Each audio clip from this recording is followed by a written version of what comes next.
तो आज हम पढ़ेंगे जो M1, M2, M3, M4 आप सुनते रहते हो ना, वो सारी चीज़ें पढ़ने वाले हैं। तो शुरू करते हैं। लिक्विडिटी क्या होती है? लिक्विडिटी क्या होती है इकोनॉमिक्स में? तो इकोनॉमिक्स में लिक्विडिटी होती है क्या? तो लिक्विडिटी का मतलब वो होता है कि इट इज़, ठीक है, it is universally universally acceptable acceptable and it is universally acceptable and can be exchanged for other commodities, चलो, for other commodities very easily, ठीक है, other commodities very easily. Shit यार, एक सेकंड रुको।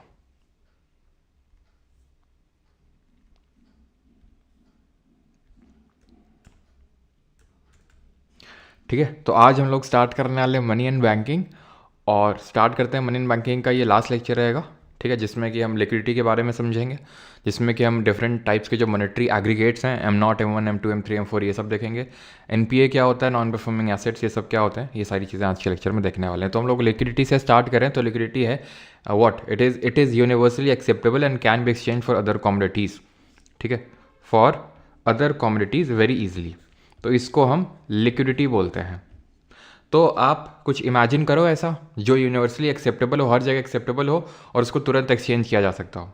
Just imagine क्या हो सकता है वो, ठीक है। तो liquidity is the ease with which an asset और security can be converted into ready cash without affecting its market price. ये थोड़ा सा आपको अच्छे से समझ में नहीं आ रहा होगा, इसलिए मैंने ये पर्टिकुलर इसकी डेफिनेशन लिखी, that it is universally acceptable and can be exchanged for other commodities very easily. What it is cash, पैसा, कैश ही तो है वो जो हर जगह यूनिवर्सली एक्सेप्टेबल है।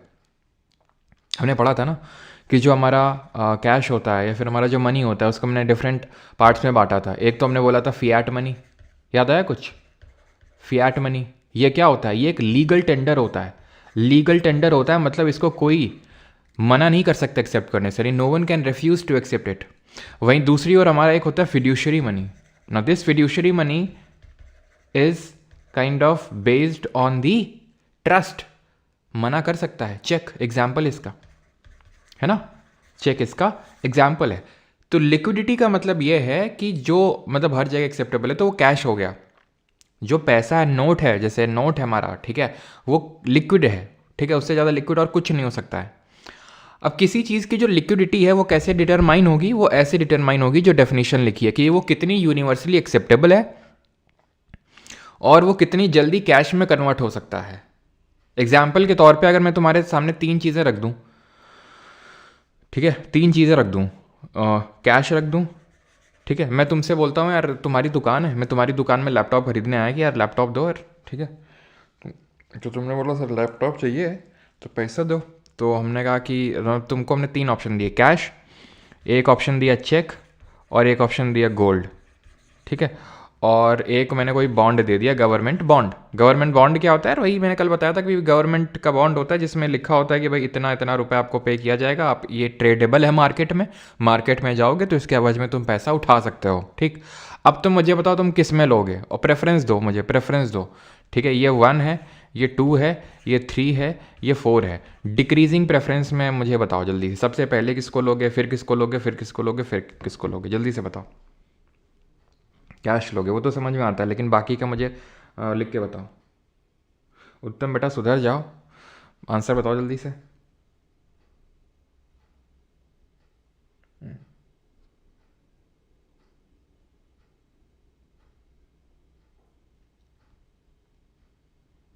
RBI is going to buy worth 40,000 crore of government securities today.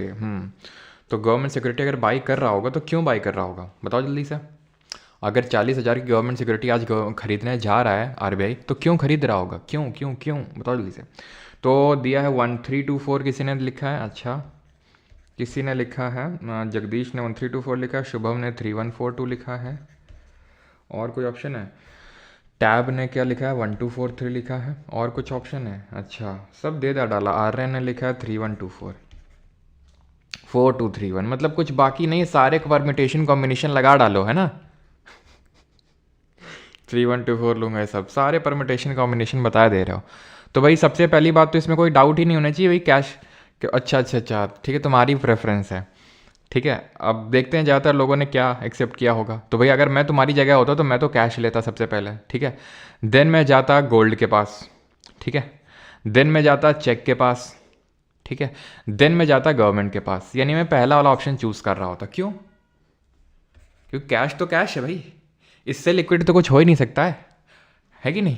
पानी से liquid कुछ हो सकता है, तो ऐसे कैश से कुछ ज़्यादा कोई लिक्विड हो सकता है नहीं, ये तो सबसे ज़्यादा लिक्विड है। कहीं पे भी मैं मुझे सब्जी में मुझे जाके टमाटर खरीदने जाके मैं तुरंत टमाटर वाले को दूंगा, तुरंत एक्सेप्ट करेगा, ले लेगा, ठीक है।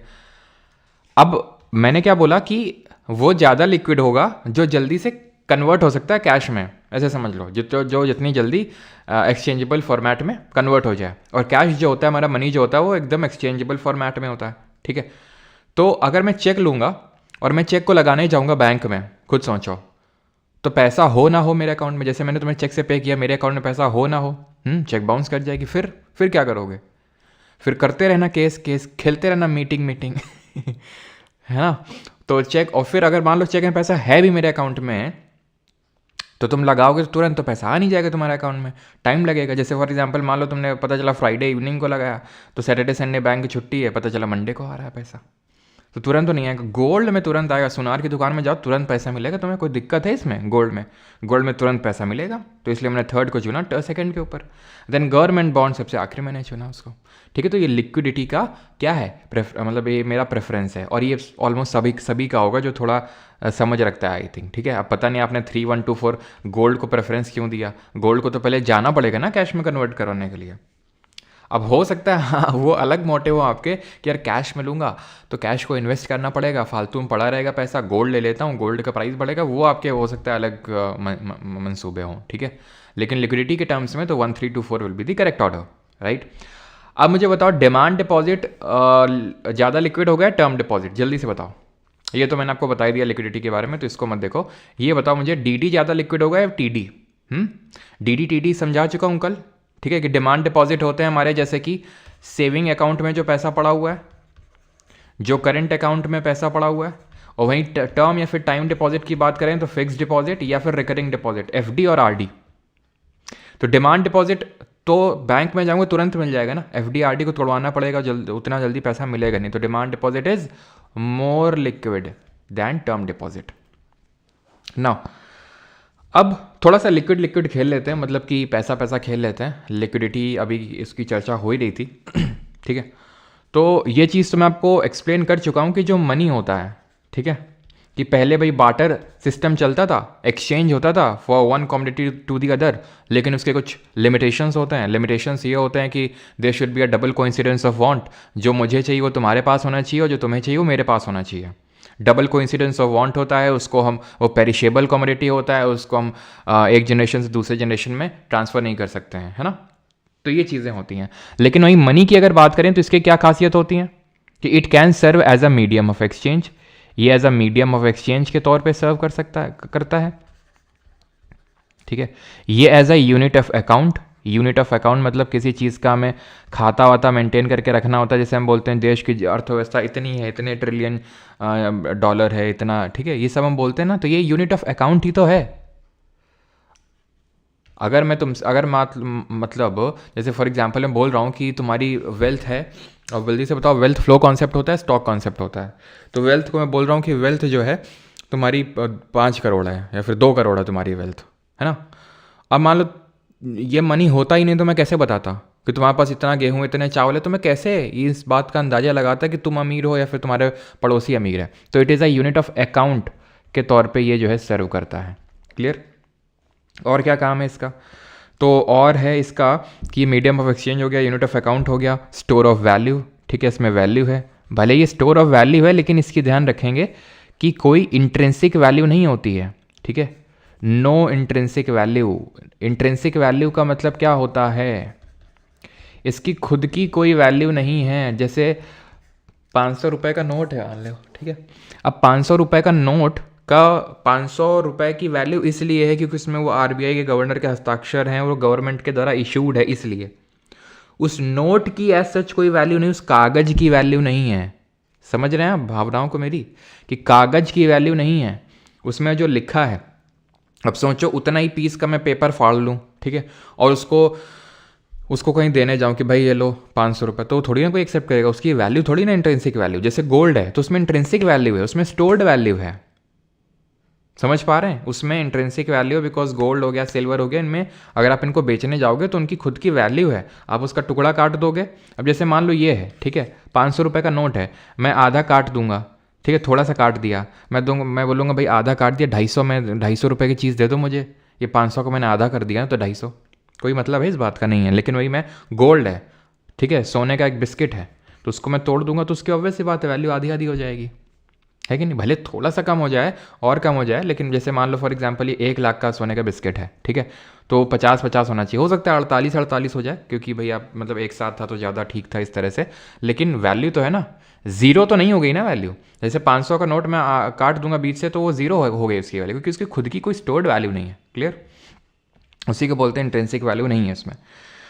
ये पोर्टेबल है, कहीं पे भी मतलब आप इसको ले जा सकते हैं, पोर्टेबिलिटी है, ठीक है, ड्यूरेबिलिटी है, लंबा टिकता है ना, एज सच पेरिशेबल नहीं है, ऐसा नहीं कि सड़ जाएगा या फिर कुछ। डिविजिबिलिटी है, डिविजिबिलिटी का मतलब है डिवाइड कर सकता हूँ। किस सेंस में डिवाइड कर सकता हूँ कि भाई 500 का नोट है तो मैं इसको तोड़वा सकता हूँ कि भाई 500 के नहीं खुले कर दो, 100 के 5 नोट हो गए, तो डिविजिबल है ये। ऑलराइट, तो ये हैं किसके, मनी के पर्पस। ये चीज़ आपको ध्यान में रखनी है। These are the functions of money. What are these? These are functions of money. पैसे के क्या हैं? फंक्शंस हैं ये।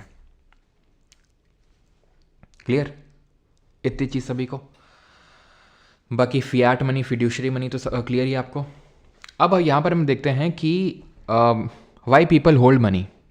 Why people hold money.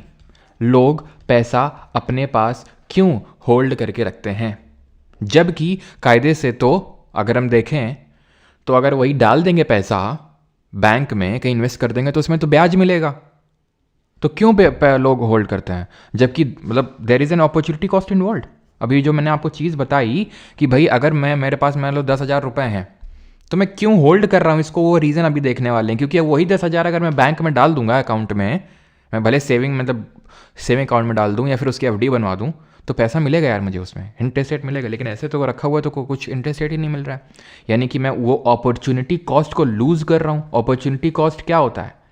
Opportunity cost होता है जब मैंने एक ऑप्शन को चूज़ किया ओवर द अदर, और जो मैंने फोरगो किया, जो मैंने लेट गो किया, वो जो अपॉर्चुनिटी है, जो दूसरा अगर मैं चूज़ कर लेता तो मिल जाता, दैट इज़ अपॉर्चुनिटी कॉस्ट। ही हम पहले पढ़ चुके हैं। और किन चीज़ों की अपॉर्चुनिटी कॉस्ट जीरो होती है, जरा बताइए।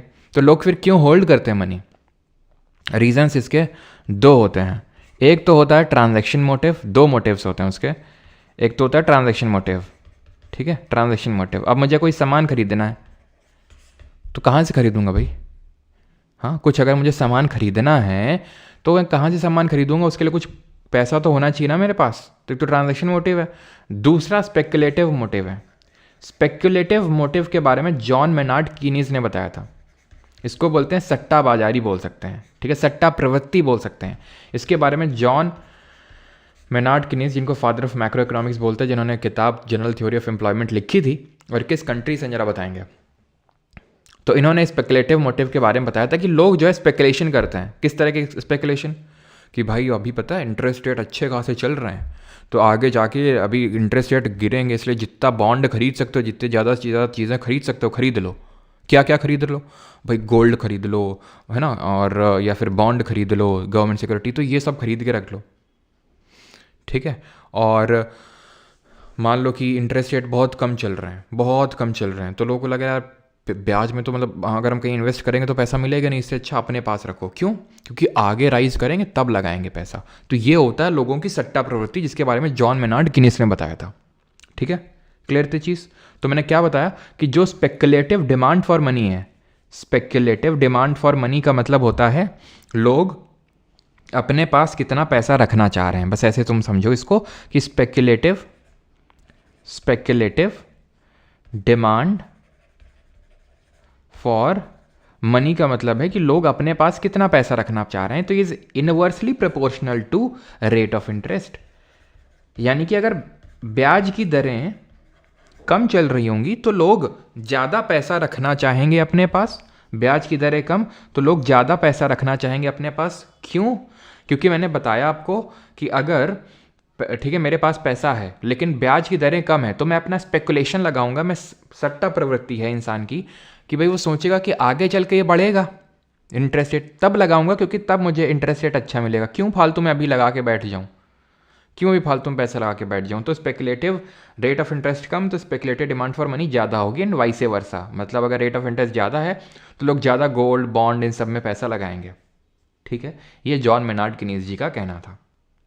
लेकिन एक सिचुएशन आती है जिसको हम बोलते हैं लिक्विडिटी ट्रैप। ये ऐसी सिचुएशन होती है in economy where people love to hold their money despite of any changes in interest rate which render any monetary policy ineffective. What does it mean? It means कि जैसे for example rate of interest जैसे अभी है, आप में से किसी ने लिखा कि सर आज जो है आरबीआई गवर्नमेंट सिक्योरिटी खरीदने वाली है। आरबीआई गवर्नमेंट सिक्योरिटी खरीदने वाली है। Tell me in the comments, is it expansionary और contractionary monetary policy? I am waiting for your reply. बताओ जल्दी से कि ये एक एक्सपेंशनरी होती है फिर कॉन्ट्रैक्शनरी मॉनेटरी पॉलिसी होगी। प्रिकॉशनरी मोटिव अदिति वो हमें नहीं पढ़ना है, सिर्फ दो ही मोटिव हमें पढ़ने, ट्रांजेक्शन और स्पेकुलेटिव। ठीक है,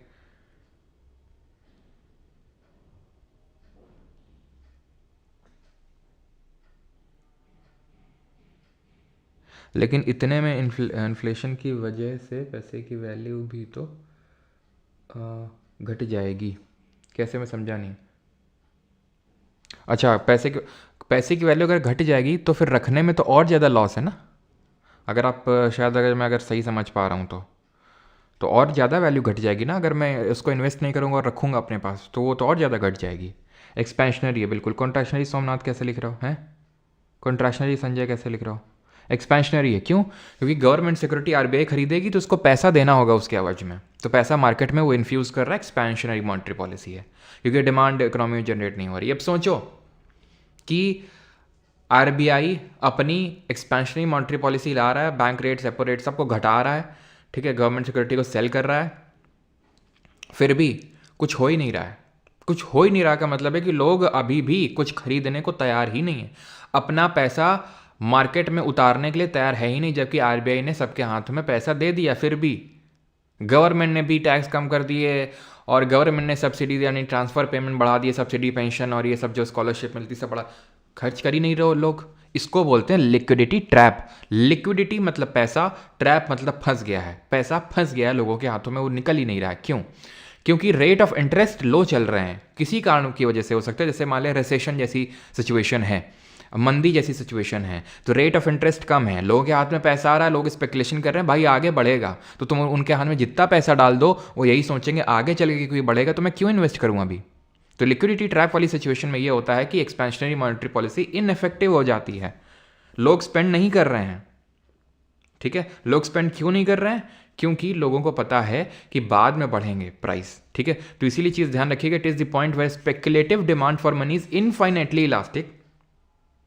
ठीक है, लोग खर्च करने को तैयार ही नहीं है ना। एंड लिक्विडिटी जो प्रेफरेंस कर्व है इट बिकम्स परफेक्टली इलास्टिक।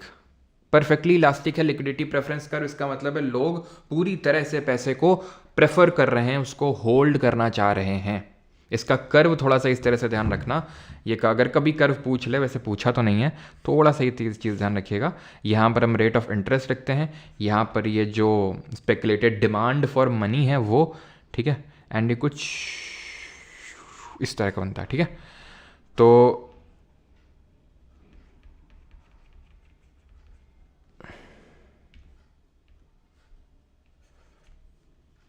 ये थोड़ा सा ध्यान रखिएगा, अगर कभी इस तरह से स्पेकुलेटेड डिमांड फॉर मनी का ग्राफ पूछ लेगा तो ठीक है। और इसका एक फॉर्मूला भी ध्यान रखेंगे, स्पेकुलेटेड डिमांड फॉर मनी है आर मैक्स, मतलब जितना मैक्सिमम इंटरेस्ट रेट जा सकता है minus average minus minimum interest rate.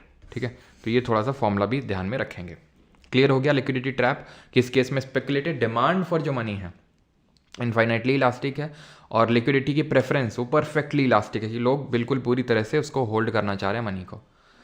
अब आते हैं यहाँ पर हम देखेंगे जो M0, M1, M2, M3, M4 जो क्वेश्चन आता है तो उसका यहाँ पर हम देखने वाले हैं चीज़ें, ठीक है। तो उसको समझने के लिए हमें ये समझना पड़ेगा कि करेंसी कहाँ कहाँ घूम रही है, कितने तरह की मनी है और इकोनॉमी में हमारी मनी कहाँ कहाँ पे घूम रही है।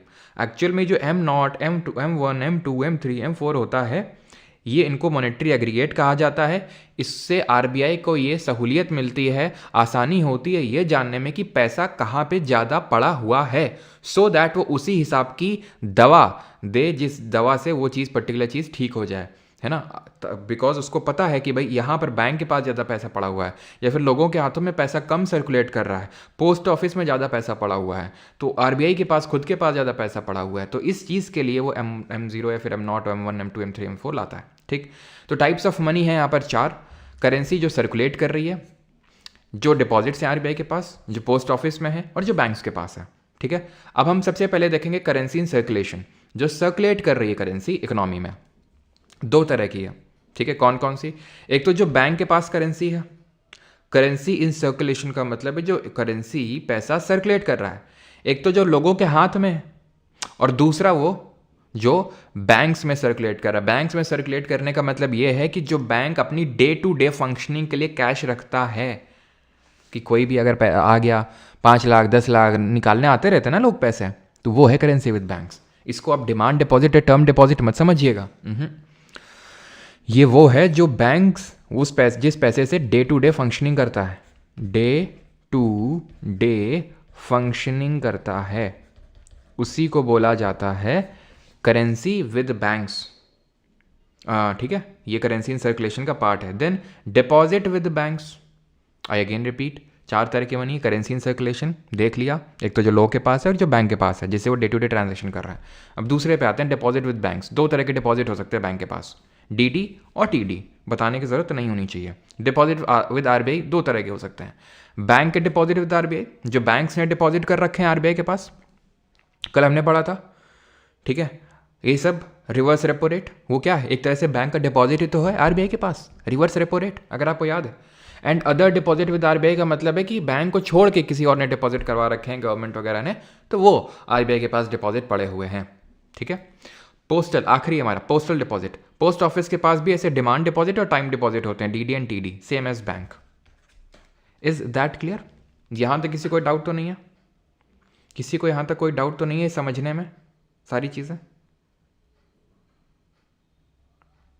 Buffering, Mayuri buffering, Ayush buffer हुआ था क्या?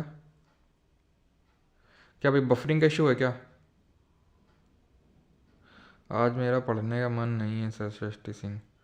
तो मत पढ़ो भाई, ज़बरदस्ती थोड़ी ना। मैं गौरव मैं ले चलता हूँ सृष्टि। चलो बेटा जल्दी से बताओ यहाँ तक क्लियर? ठीक है, नो डाउट। बफरिंग वगैरह तो नहीं हो रही है? चलो ठीक है, क्लियर हो गया।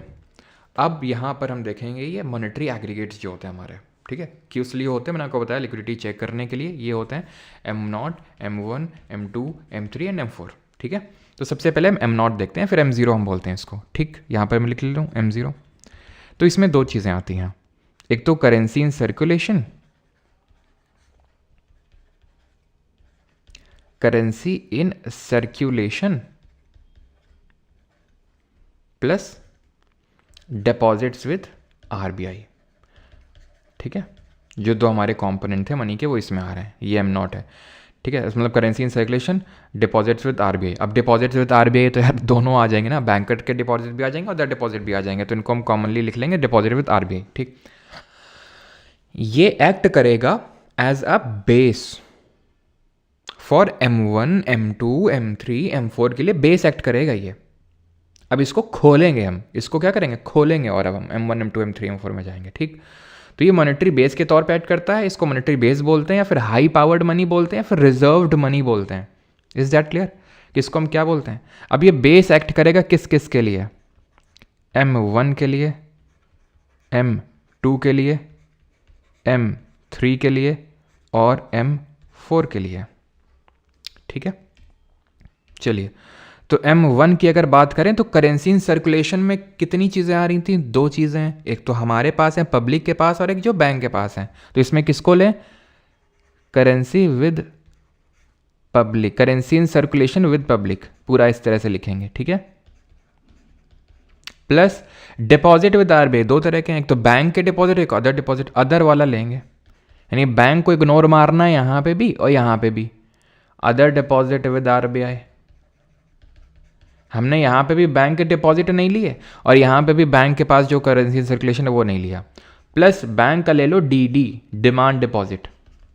M2 पे आ जाओ, M2 is M1 plus, M2 is M1 plus post office की जो सेविंग्स हैं, यानी कि पोस्ट ऑफिस के डिमांड डिपॉजिट आप बोल सकते हो, ठीक है, पोस्ट ऑफिस की सेविंग्स। M3 क्या है, अगेन M1 लिखना, M2 मत लिख देना यहाँ पे कि M2 में M1 लिख दिया और M3 में M2 लिख देना, M1 लिखेंगे यहाँ पे, सिर्फ TD, कुछ नहीं, खत्म। M4 में M3 लिखेंगे plus total deposits with post office, deposits with post office, ये हो जाएगा आपका M4, ठीक है, क्लियर। अब अगर तुम्हें याद करने में, अब याद कैसे करना है वो समझ लो, अभी ऐसा नहीं ख़त्म हो गया, ठीक है, अभी कुछ चीज़ें याद कैसे करना है। ये ऑड है, ये ऑड है, DD बैंक की और TD बैंक की, ये इवन है, ये इवन है, पोस्ट ऑफिस, यानी कि इवन में है पोस्ट ऑफिस और ऑड में है बैंक का DD और TD, ठीक, क्लियर हो गया। अगर तुम्हें M1 याद करने में दिक्कत हो ना, currency with public and other deposit with RBI, सीधे M0 याद कर लो। वैसे है तो नहीं M0, क्योंकि मैंने बताया है कि इसमें एक कंपोनेंट लिया है इसका, यहाँ पे भी इसका एक कंपोनेंट लिया है, लेकिन तुम M0 याद कर लो, क्योंकि अभी तक ऐसे CDS में तो खेला है वो, लेकिन SSC में अभी तक नहीं खेला है कि जहाँ पर थोड़ा सा वो पूछा हो, यानी कि SSC में काफ़ी हद तक काम चल जाता है अगर आप ये याद कर लो कि M1 में पड़ा हुआ है DD और M3 में पड़ा हुआ है TD, ठीक, क्लियर। अब मुझे ये बता दो कि, चलो पहले तो मैं ये बताता हूँ आपको, दो क्वेश्चन बनते हैं इसमें, सबसे नैरो कौन है और सबसे ब्रॉड कौन है। सबसे नैरो का मतलब है संकीर्ण धन, सबसे कम पैसा कहाँ पर पड़ा हुआ है, और ब्रॉड मनी का मतलब सबसे ज़्यादा पैसा कहाँ पे पड़ा हुआ है। तो लेट मी टेल यू कि जितना भी पूरा पैसा यहाँ पर मैंने आपको गिनाया, इसमें सबसे ज़्यादा जो पैसा है, जितना भी मैंने पैसा आपको यहाँ पे गिनाया, सबसे ज़्यादा पैसा बैंक के पास टाइम या फिर टर्म डिपॉजिट के रूप में पड़ा हुआ है। कहाँ पे, बैंक के पास, और वो भी TD के फॉर्म में सबसे ज़्यादा पैसा पड़ा हुआ है। तो इसीलिए M3 would be called as broad money, ठीक, और M1 जो होगा वो होगा नैरो मनी। M1 क्या था, बेस मनी, रिजर्व मनी और हाई पावर्ड मनी। M3 को ही मॉनेटरी एग्रीगेट के नाम से भी जानते हैं, मॉनेटरी एग्रीगेट। समझ में आई बात कि नहीं आई बात, ठीक है, वही चीज़ें यहाँ पे लिखी हुई हैं जो मैंने आपको भी बताया है।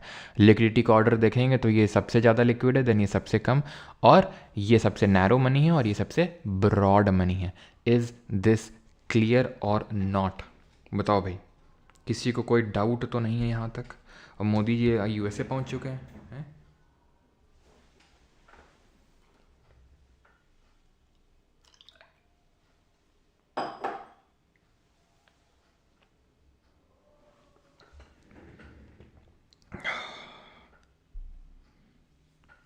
एक बार फिर से बता दें, एक्चुअल मनी सप्लाई इसी को बोलते हैं, M3 को ही, ठीक है। M3 is only called as the actual money supply, ठीक है, एक्चुअल मनी सप्लाई, क्योंकि मेनली पैसा यहीं पड़ा हुआ है। दिव्यांशु जी ने 29 रुपये का योगदान दिया है, क्यों भाई?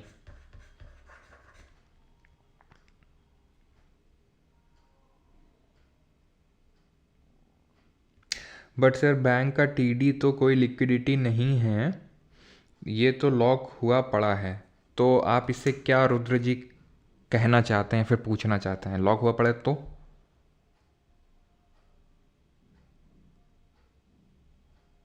अगर आप इंग्लिश में ज़्यादा बोलते हैं इसलिए आपके स्टूडेंट कम हो रहे हैं, हिंदी में बोला करो, तो कम होने तो चलेगा, चलेगा, अगर ऐसा है ना तो चलेगा। फिर वैसे मैं कोशिश करता हूँ, और बाकी इसीलिए मैं हिंदी की PDF शेयर करवा देता हूँ, लेकिन अगर ऐसा है कि कम हो रहा है उसकी वजह से, तो हो नहीं जाने दो, है ना, कोई दिक्कत वाली लोड वाली बात नहीं है, है ना।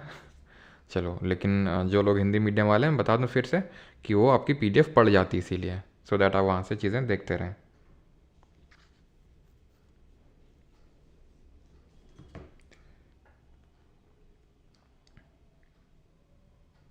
Sir DD full form, DD का बेटा डिमांड ड्राफ्ट फुल फॉर्म है, हैं? 3-4 दिन से हो गया रोज डीडी करते हुए, अब तुम पूछो डीडी का फुल फॉर्म क्या है। अभी इसी लेक्चर में कम से कम 3-4 बार बता चुके डिमांड डिपॉजिट, और डीडी का फुल फॉर्म पूछ रहे हो यार, फिर दिल से बुरा लगता है यार। तो डिमांड डीडी आपका डिमांड डिपॉजिट और टीडी आपका टर्म डिपॉजिट।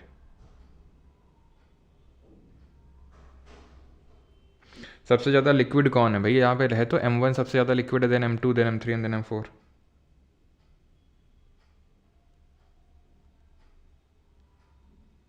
ब्रॉड इस सेंस में बोलते हैं कि ज़्यादातर जो पैसा हुआ है वो आपका M3 में पड़ा हुआ है, सॉरी टाइम डिपॉजिट पड़ा हुआ है इसलिए, ठीक है, इसलिए उसको हम बोलते हैं।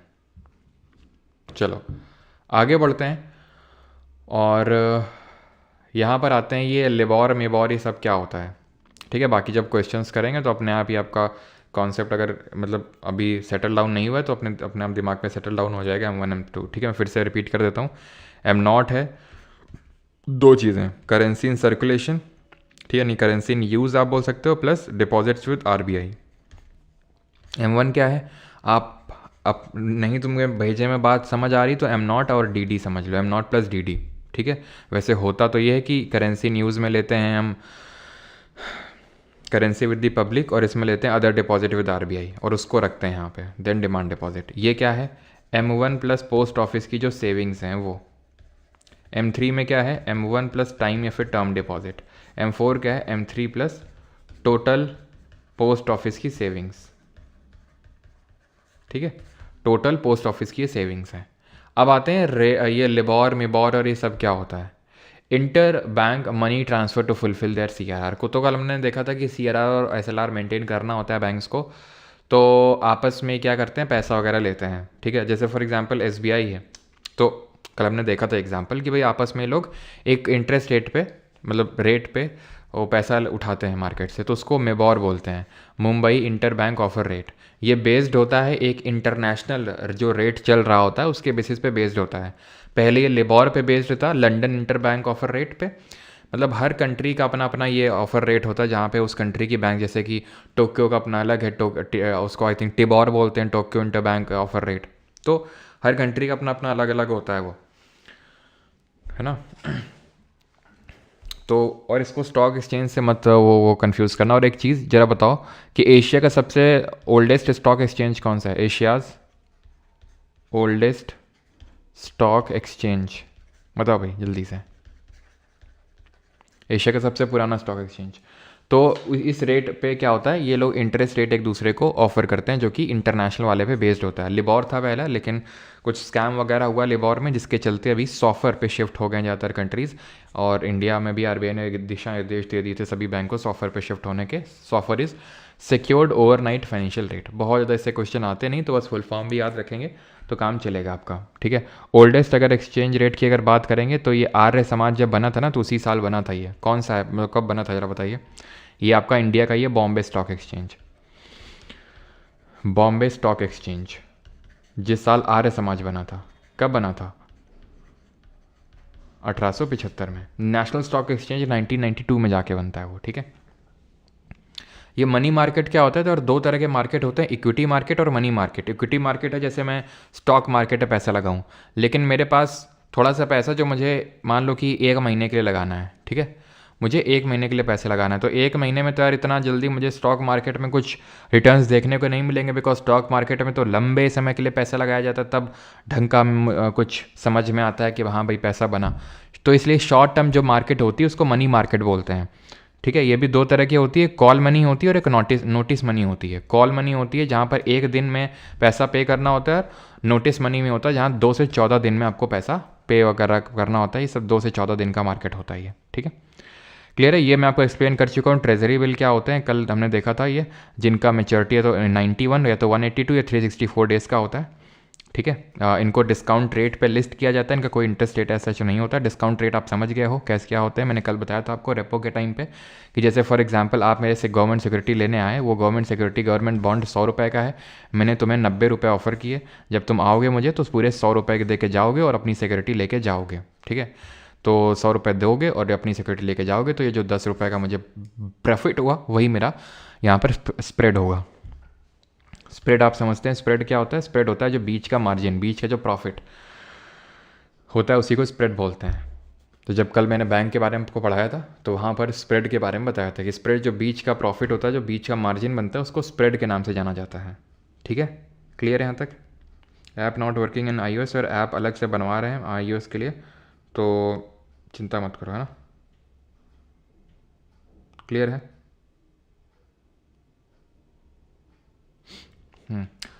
अब आते हैं ये NPA वगैरह क्या होता है।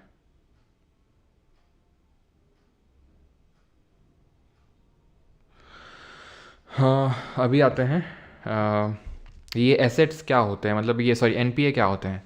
तो NPA समझने के लिए हमें पहले, आपने आई थिंक आपने से काफ़ी लोगों ने सुना भी होगा इस टर्म को, NPA बैंक का NPA, बैंक का NPA बैंक के लिए काफ़ी ख़राब चीज़ होती है।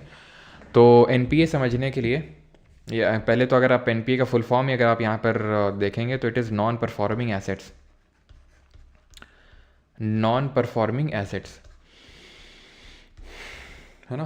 तो ये होता है NPA। तो उसके लिए पहले हमें एसेट समझना पड़ेगा, उसके लिए हमें एसेट समझना पड़ेगा। और एसेट क्या होता है, मैंने आपको बताया था बैंक के लिए एसेट होता है वो लोन, है ना? बैंक के लिए एसेट होती हैं दो चीज़ें, एक तो जो बैंक का रिजर्व में जो पैसा पड़ा हुआ है अभी, वो CRR SLR वो सब हो सकता है, प्लस उसने जो लोन में पैसा उठा रखा होता है, तो उसको एसेट बोलते हैं बैंक का। तो एसेट को बैंक जो है तीन क्लास में या फिर तीन कैटेगरी में क्लासीफाई करते हैं, तो रेगुलर, स्ट्रेस्ड और NPA। ठीक है, रेगुलर, स्ट्रेस्ड और NPA। रेगुलर एसेट वो होता है जो बैंक को रेगुलर इनकम जनरेट करके दे रहा है। एसेट का भी डेफिनेशन पूछेगा नहीं, तो आप बस समझ लो, आपका काम हो जाएगा। रेगुलर का है कि मतलब रेगुलर इसमें इंटरेस्ट रेट आ रहा है, ठीक है, इंटरेस्ट रेट आ रहा है, प्लस जो प्रिंसिपल अमाउंट है वो भी यहाँ पर निकल के आ गया। ठीक है, तो वो रेगुलर एसेट है कि वो रेगुलरली पैसा आ रहा है, बैंक को अर्निंग हो रही है जो लोन पे पैसा चढ़ाया था। ठीक है, स्ट्रेस्ड एसेट वो है जिस पे पैसा आ नहीं रहा है, लेकिन अभी 90 दिन से ज़्यादा का समय नहीं हुआ है, लेस देन 90 डेज़ का ही समय हुआ है, लेकिन पैसा आ नहीं रहा है, स्ट्रेस हो रहा है थोड़ा थोड़ा। ठीक है, अगर 90 दिन से ज़्यादा का समय हो जाता है, ठीक है, तो वो NPA कहलाता है। देन सर इसमें हाँ होते हैं, अभी वो हम देखेंगे कि जो रिस्क वेटेड एसेट्स वगैरह क्या होते हैं, RWA वगैरह। ठीक है, तो वो सब अभी हम देखेंगे।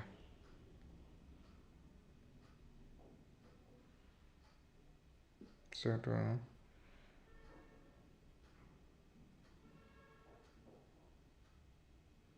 सारी Ankit Yadav sir working on an AI commentator moderator which filters irrelevant comments during live class and will it be helpful for educators sir? Helpful तो हो जाएगा। वहाँ पे तो अंकित यादव मेल कर देना। ठीक है अंकित जी, आप एक बार ना हो तो वो कर लेना, हाँ, मेल कर देना, जो क्या बोलते हैं क्वेरी पर हमारे SSC वाला है ना मेल, उस पर आप कर देना।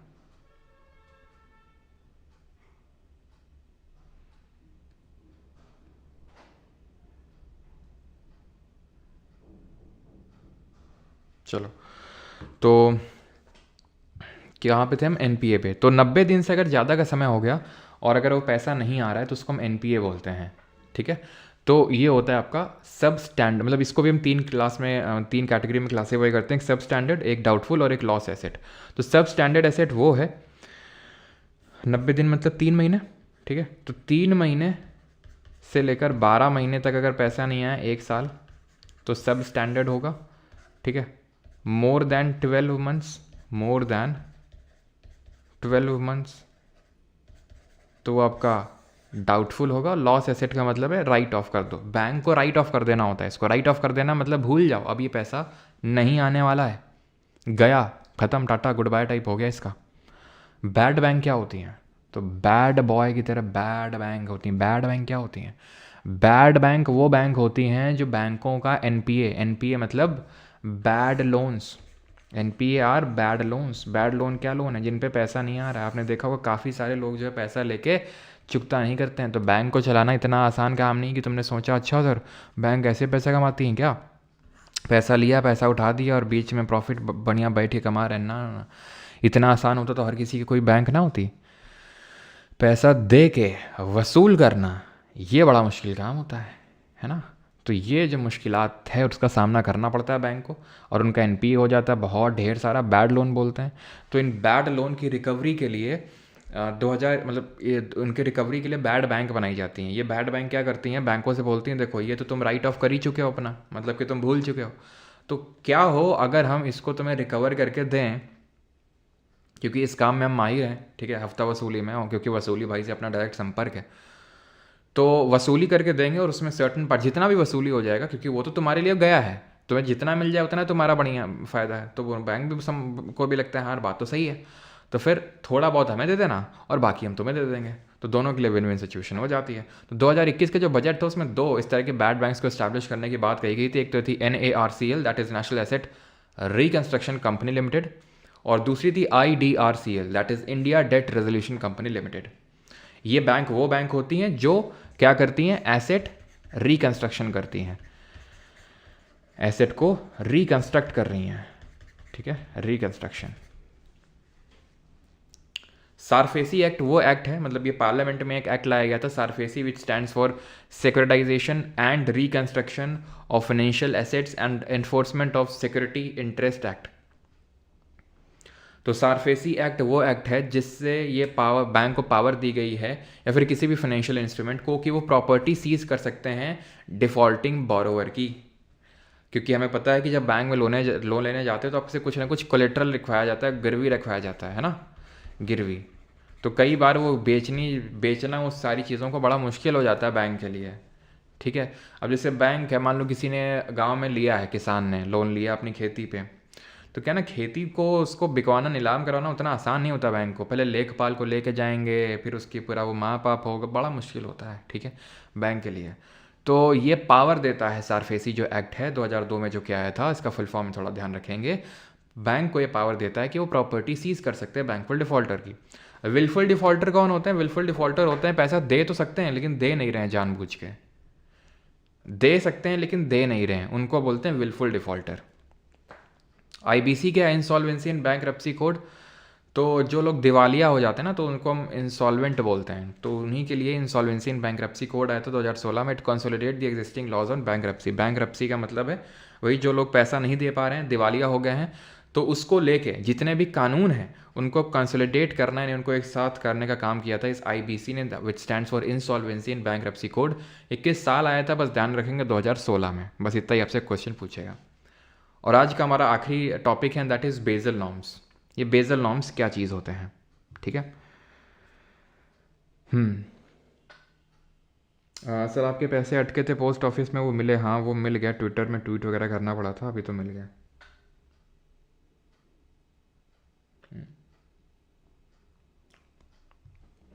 चलो, तो बेजल जो है एक सिटी है, कहाँ पे? स्विट्ज़रलैंड में, ठीक है। और वहाँ पे एक बैंक लोकेटेड है जो 1930 में बनी थी, international bank of international settlement, in short BIS। जितने भी मेजर कंट्रीज़ की सेंट्रल बैंक्स हैं, जैसे इंडिया में RBI है, वो इसका पार्ट है, वो इसका हिस्सा है, ठीक है, इस BIS का, that is bank of international settlement का।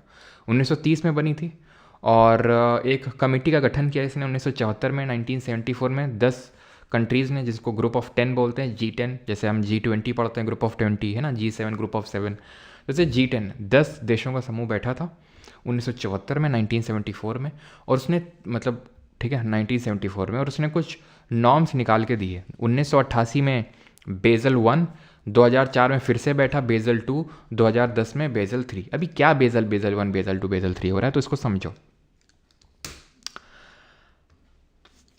हमने कल के लेक्चर में पढ़ा था कि अगर कोई RBI बैंक को बोलता है कि देखो तुम्हारे पास जितना पैसा आता है that is a liability for you, DDTD जिसके फॉर्म में आता है, उसका इतना % पार्ट आपको कैश में रखना है, जिसको CRR बोलते हैं, उसका इतना % पार्ट आपको गवर्नमेंट सिक्योरिटी या फिर गोल्ड इन सब फॉर्म में रखना है, जिस मतलब काइंड ऑफ एसेट है वो, और उससे आपको कुछ ना कुछ इंटरेस्ट रेट मिलेगा, कुछ ना कुछ रिटर्न्स मिलेंगे, तो उसको एसएलआर बोलते हैं। ठीक, क्यों किया जा रहा था? सो दैट कि जो डिपॉजिटर्स हैं उनका पैसा सेफ रहे, बैंकिंग सिस्टम से फेथ इरोड ना हो, कि कल को कोई एकदम से पैसा लेने आ जाए और आपके पास पैसा नहीं पड़ा हुआ है, क्योंकि एक बैंक का फेल होना मतलब पूरा बैंकिंग सिस्टम का फेल होना, और पूरी बैंकिंग सिस्टम का फेल होना नहीं देश की अर्थव्यवस्था चरमराना। एक देश की अर्थव्यवस्था चरमराएगी तो उसका इम्पैक्ट बाकी कंट्रीज़ में भी पड़ेगा, क्योंकि आज ग्लोबलाइज्ड वर्ल्ड है, सारी कंट्रीज़ कहीं ना कहीं कनेक्टेड हैं आपस में। तो इसीलिए ये जो बैंक ऑफ इंटरनेशनल सेटलमेंट है, इसमें कंट्रीज़ बैठी 1974 में, और उन्होंने कुछ बेजल 1 नॉर्म्स निकाल के दिए। पहला वाला था ना, जैसे दूसरी बार बैठे तो इसलिए इसको बेजल 2 बोल दिया। जैसे विटामिन बी हमने बायोलॉजी में पढ़ा था, B1 B2 B3 B4, क्यों? क्योंकि B1 पहले डिस्कवर हुआ था, देन B2 देन B3, इस तरह से। तो बेजल 1 है, 1988 में है ये। ठीक है, अब इसके तहत बताया यह गया बैंकों को कि आप क्रेडिट अलॉट करो एसेट को, रिस्क अलॉट करो एसेट को। What is asset? Asset is loan granted by the banks. Asset is loan granted by the banks. उसमें आप रिस्क अलॉट करो। रिस्क आप कैसे अलॉट करोगे? जैसे फॉर एग्जांपल सैलरीड एम्प्लॉय है कोई, मान लेते हैं हम 4 एग्जांपल्स लेते हैं। एक सैलरीड एम्प्लॉय है, एक प्रॉफिटेबल बिजनेस का कोई ओनर है जिसका बिजनेस काफ़ी अच्छे खासा प्रॉफिट कर रहा है, एक अश्नीर ग्रोवर जैसे हैं जिनका धंधा है तो है लेकिन उतना कोई प्रॉफिटेबल नहीं है, और विजय माल्या जैसे हैं। ठीक है, तो सैलरीड एम्प्लॉय के चांसेस है कि यार वो पे करता रहेगा। ठीक है, 100% चांसेस है कि वो पे कर देगा पैसा, यानी कि रिस्क।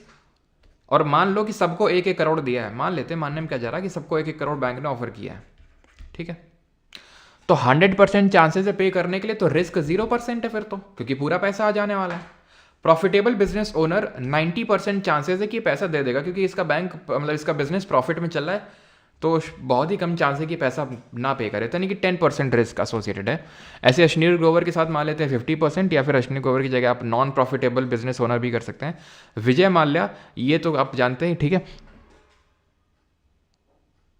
तो 10% चांसेस है कि ये पे करेगा, तो 90% रिस्क इससे के साथ एसोसिएटेड है। तो टोटल मिला के बैंक ने कितना कर्जा दे रखा है? 5 करोड़ का।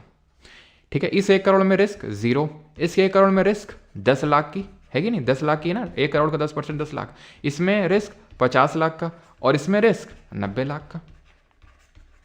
कितना हुआ? 50 60 और 60 90, 1.5 करोड़। ठीक है, 1.5 करोड़ हो जाएगा, ये हो जाएगा। ठीक है, यानी 5 करोड़ में से इतना का रिस्क है। तो बैंक ऑफ इंटरनेशनल सेटलमेंट बोलते हैं इसको टीयर 1, मतलब इसमें कैपिटल होता है पैसा। ठीक है, तो टीयर 1 और टीयर 2 के फॉर्म में रखो इसको। टीयर 1 और टीयर 2 का मतलब ऐसे समझ लो आप यार। ठीक है, इसके बाद मैं डेप्थ में नहीं जाना, क्योंकि ऐसे मैंने कभी क्वेश्चन देखा नहीं है इस पर। आई थिंक एक ही बार क्वेश्चन मैंने देखा, तो उसमें यह था कि बेजल नॉर्म्स किससे एसोसिएटेड हैं, तो आंसर वॉज बैंकिंग सिस्टम। बाकी बेजल 1 2 3 और रिस्क वेटेड एसेट ये ज़्यादा कभी पूछा है नहीं। तो टीयर 1 टीयर 2 ऐसे समझ लो कि ये प्राइमरी शॉक एब्जॉर्बर है, ये सेकेंडरी शॉक एब्जॉर्बर है। ठीक है, तो टीयर 1 कैपिटल है वो कैपिटल जो आपको एकदम प्राइमरी फॉर्म में रखना है। ऐसे समझ के चलो, जैसे आपके पास पैसा है, आपने पॉकेट में रख रखा है उसको, और पॉकेट में आपने चेन लगा रखी है कि कोई इसे चुरा नहीं पाएगा, तो टीयर 1 कैपिटल हो गया। ठीक है, देन आपको लगा अगर मान लो ये चोरी हो गया तो हम एक अंदर वाली पॉकेट भी रखते हैं, अंदर वाली पॉकेट में और पैसे रखेंगे, तो वो टीयर 2 आपका कैपिटल हो गया। कि अगर मान लो वो भी ये भी चला गया, तो एटलीस्ट मेरे पास कुछ और भी कैपिटल है जो एकदम ही अगर भयंकर फेल हो रही होगी बैंक, तो उस केस में ये काम आ जाएगा, एटलीस्ट फेल होने से बचा लेगा। ठीक है, तो ये चीज़ है। तो टीयर 1 टीयर 2 कैपिटल आपसे पूछ ले किससे एसोसिएटेड है, तो बेजल नॉर्म से एसोसिएटेड है। कब आए थे बेजल 1 बेजल 2 बेजल 3, तो वो थोड़ा सा ईयर ध्यान में रखिएगा। ठीक है, लेक्चर होता है हमारा खत्म। कभी अगर RW इस तरह से फुल फॉर्म पूछ ले तो रिस्क वेटेड एसेट, या फिर कभी इस तरह का फुल फॉर्म पूछ ले कि CAR क्या होता है, तो CAR होता है capital adequacy ratio, capital adequacy ratio. ठीक है, और अगर पूछ ले CRAR,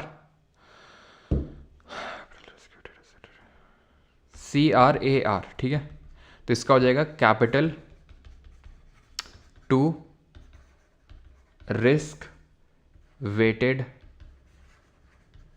एसेट रेशियो। ठीक है, ये CRAR का फुल फॉर्म हो जाएगा, तो फुल फॉर्म थोड़ा सा ध्यान में रखना है आपको, ठीक है। लेक्चर होता है हमारा ख़त्म।